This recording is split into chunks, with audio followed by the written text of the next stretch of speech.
जय हिंद साथियों, स्वागत है आप सभी का आपके अपने परिवार आगमन स्टडी पॉइंट में। और आज इस वीडियो में हम चर्चा करेंगे भारतीय संविधान के स्रोत के बारे में।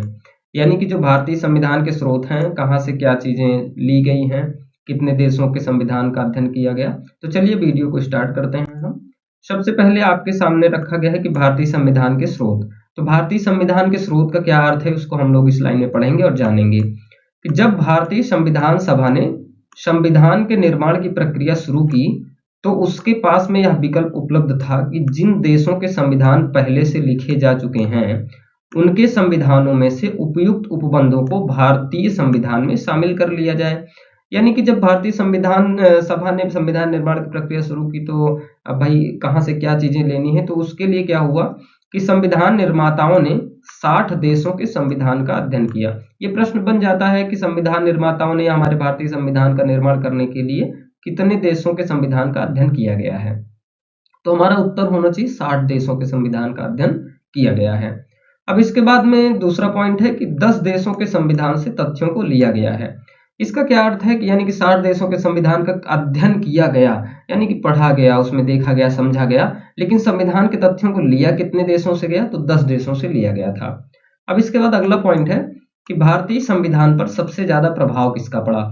तो भारतीय संविधान पर सबसे ज्यादा प्रभाव किसका पड़ा, 1935 के भारत शासन अधिनियम का पड़ा था, क्योंकि इसी 1935 के भारत शासन अधिनियम से लगभग 250 अनुच्छेद जो है संशोधन या बिना संशोधन के भी हमारे संविधान में वैसे रख दिए गए। तो आइए अगला पॉइंट देखते हैं। तो 1935 के संविधान से लगभग 250 अनुच्छेद कुछ परिवर्तन के साथ या उसी रूप में शामिल कर लिए गए। तो इसीलिए इसमें से प्रश्न बन जाता है कि भारतीय संविधान पर सबसे अधिक प्रभाव किसका पड़ा, तो 1935 के भारत शासन अधिनियम का पड़ा था, जिसमें से लगभग 250 अनुच्छेद परिवर्तन के या बिना परिवर्तन के रूप में शामिल कर लिए गए थे। अब इसके बाद में दोस्तों हम देखेंगे कि ब्रिटेन के संविधान से क्या क्या चीजें ली गई हैं। सबसे पहले है ब्रिटेन के संविधान से क्या चीजें ली गई। तो सबसे पहले यहाँ पर आपका पहला पॉइंट है कि संसदीय शासन प्रणाली ली गई, यानी पार्लियामेंट्री सिस्टम लिया गया ब्रिटेन से। उसके बाद द्विसदनीय व्यवस्था। द्विसदनीय का क्या मतलब होता है कि जहां पर कितने सदन हो, 2 सदन हो। 2 सदन का क्या मतलब है, केंद्र में क्या होता है, लोकसभा और राज्यसभा होता है, और राज्य में क्या होता है, विधानसभा और विधान परिषद होता है। अब इसके बाद अगला पॉइंट है साथियों कि 6 राज्यों में, जो 6 राज्य हैं उसमें दोनों सदन है। वो 6 राज्य कौन कौन से हैं, दोनों सदन का क्या मतलब है, विधानसभा और विधान परिषद। अब वो 6 राज्य कौन कौन से हैं, हम उनको कैसे याद रखेंगे। ट्रिक है कि यूपी में आधा तेल बिका, इसको हम मेल बना देंगे, यूपी में आधा तेल बिका।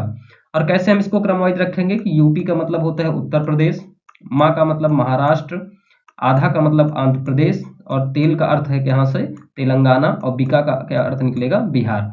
तो इस तरीके से हम याद रख सकते हैं कि 6 राज्यों में दोनों सदन है, वो कौन कौन से राज्य हैं। और शेष जो उसके 22 राज्य हैं, 22 राज्यों में केवल क्या है, विधानसभा है। अगला पॉइंट है ब्रिटेन के ही संविधान से अब अगला क्या लिया गया कि लोकसभा के प्रति मंत्रिमंडल का सामूहिक उत्तरदायित्व तो लिया गया है ब्रिटेन के संविधान से ही। राष्ट्र के प्रधान के रूप में राष्ट्रपति की औपचारिक प्रधानता और वास्तविक शक्तियां मंत्रिपरिषद में निहित होंगी।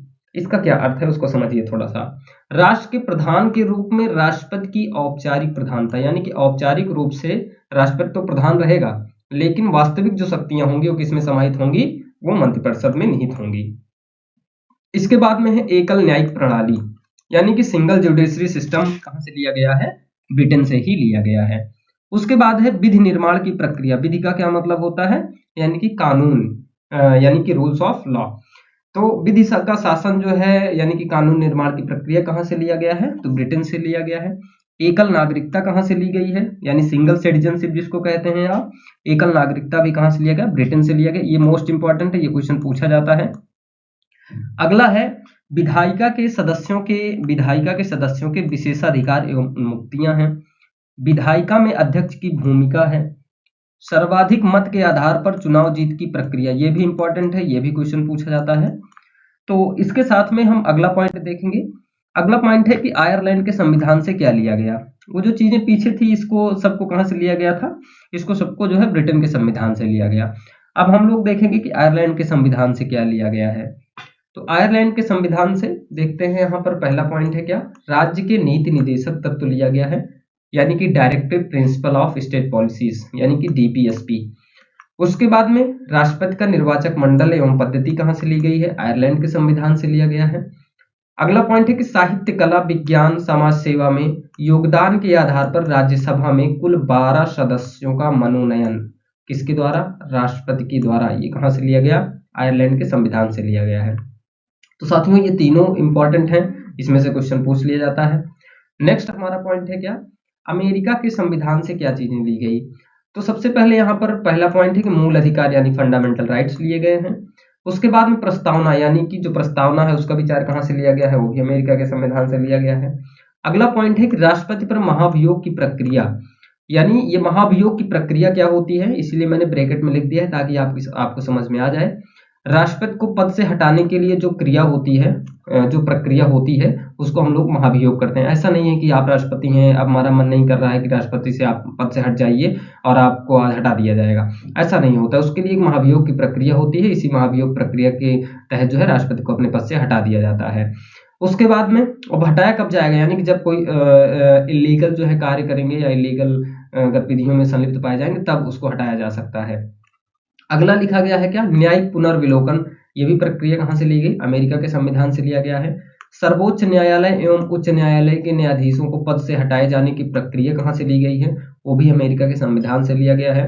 अगला है उपराष्ट्रपति का पद कहाँ से लिया गया? अमेरिका के संविधान से। वित्तीय आपात यहीं से लिया गया है। अगला पॉइंट है कि स्वतंत्र न्यायपालिका। तो ये सारी चीजें कहाँ से ली गई हैं साथियों? ये सारी चीजें अमेरिका के संविधान से ली गई हैं। अगला है ऑस्ट्रेलिया के संविधान से। नेक्स्ट हम लोग देख रहे हैं क्या? ऑस्ट्रेलिया के संविधान से। ऑस्ट्रेलिया के संविधान से क्या लिया गया? सबसे इंपॉर्टेंट फैक्ट है आपका कि प्रस्तावना की भाषा कहाँ से ली गई है। तो प्रस्तावना की जो भाषा ली गई है वो ऑस्ट्रेलिया के संविधान से ली गई है। उसके बाद में समवर्ती सूची, समवर्ती सूची भी ऑस्ट्रेलिया के संविधान से ली गई है। केंद्र राज्य संबंध, यानी कि हमारे सेंटर और स्टेट के बीच में जो रिलेशन होगा उसके बारे में कौन बताएगा? केंद्र राज्य संबंध बताएगा, और कहाँ से लिया गया है? ऑस्ट्रेलिया के संविधान से लिया गया है।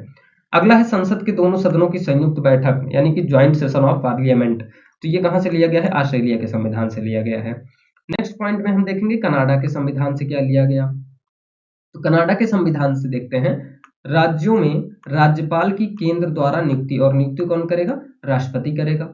अगला पॉइंट, उच्चतम न्यायालय का परामर्शी न्याय निर्णयन, ये कहाँ से लिया गया? ये भी कनाडा के संविधान से लिया गया। अवशिष्ट शक्तियां किसके पास होंगी? केंद्र के पास होंगी। अगला पॉइंट है उच्चतम न्यायालय का परामर्शी न्याय निर्णयन, ये 2 बार रिपीट हो गया है ये वाला पॉइंट, तो एक ही है वो। अगला है कि संघीय शासन प्रणाली। तो ये सारी चीजें कहाँ से ली गई हैं? कनाडा के संविधान से ली गई हैं। अगला पॉइंट है जापान के संविधान से क्या लिया गया? तो जापान के संविधान से अनुच्छेद 21 में वर्णित विधि द्वारा स्थापित प्रक्रिया, यानी कि जो अनुच्छेद 21 में वर्णन किया गया है हमारे अनुच्छेद में 21 में, उसके विधि द्वारा स्थापित प्रक्रिया को कहाँ से लिया गया है? जापान के संविधान से लिया गया है। अगला क्वेश्चन बनता है कहाँ से? दक्षिण अफ्रीका के संविधान से। मोस्ट इंपॉर्टेंट है ये पॉइंट, क्योंकि ये सबसे इंपॉर्टेंट है, पूछ लिया जाता है कि संविधान संशोधन की प्रक्रिया कहाँ से लिया गया है। तो संविधान संशोधन की प्रक्रिया दक्षिण अफ्रीका के संविधान से लिया गया है, और ये अनुच्छेद किसमें है? 368 में, यानी 368 में रखा गया है कि संविधान संशोधन की पद्धति कैसे होगी, तो ये 368 में रखा गया है। अगला है कि राज्यसभा के सदस्यों का निर्वाचन कहाँ से लिया गया? तो वो भी आपके दक्षिण अफ्रीका के संविधान से लिया गया है। नेक्स्ट अगला पॉइंट है कि सोवियत संघ यानी रूस के संविधान से क्या लिया गया। तो रूस के संविधान से सबसे इंपॉर्टेंट क्या है हमारा? मूल कर्तव्य या मौलिक कर्तव्य जिसको कहते हो, या फंडामेंटल ड्यूटीज जिसको कहते हैं हम लोग। तो ये हमारा इंपॉर्टेंट है पॉइंट, ये क्वेश्चन पूछ लिया जाता है। अगला पॉइंट है कि राजनीतिक न्याय दर्श कहाँ से लिया गया? ये भी हमारे सोवियत संघ रूस के संविधान से लिया गया। नेक्स्ट पॉइंट है कि फ्रांस के संविधान से क्या चीजें ली गई हैं। तो फ्रांस के संविधान से गणतंत्रात्मक व्यवस्था ली गई है, गणतंत्रात्मक शासन प्रणाली जिसको कहते हो। अगला पॉइंट है कि स्वतंत्रता, समानता और बंधुत्व एवं बंधुत्व का जो सिद्धांत लिया गया वो कहाँ से लिया गया? फ्रांस के संविधान से ही लिया गया है। अब इसके बाद में साथियों कितने हो गए हैं? यानी कि टोटल 9 हो गए हैं, अभी एक बाकी है आपका। अगला है कि जर्मनी वाइमर के सिद्धांत से संविधान से क्या लिया गया। तो जर्मनी वाइमर के संविधान से एक ही आपका पॉइंट इंपॉर्टेंट है, वो क्या है? आपात उपबंध लिया गया है।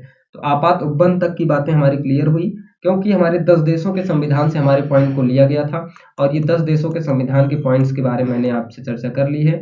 अगली वीडियो में हम आपसे इसी जो प्रीवियस सेशन में मैंने कराया हुआ है, जो भी इंपॉर्टेंट फैक्ट्स कराए हैं, उन्हीं से प्रश्नोत्तरी होगी, और प्रश्नोत्तरी वो होगी जो हमारे विभिन्न प्रकार की परीक्षाओं में इंपॉर्टेंट प्रश्न जो बार बार रिपीट हुए हैं, पूछे गए हैं, उन्हीं प्रश्नों को हम लेकर के आएंगे।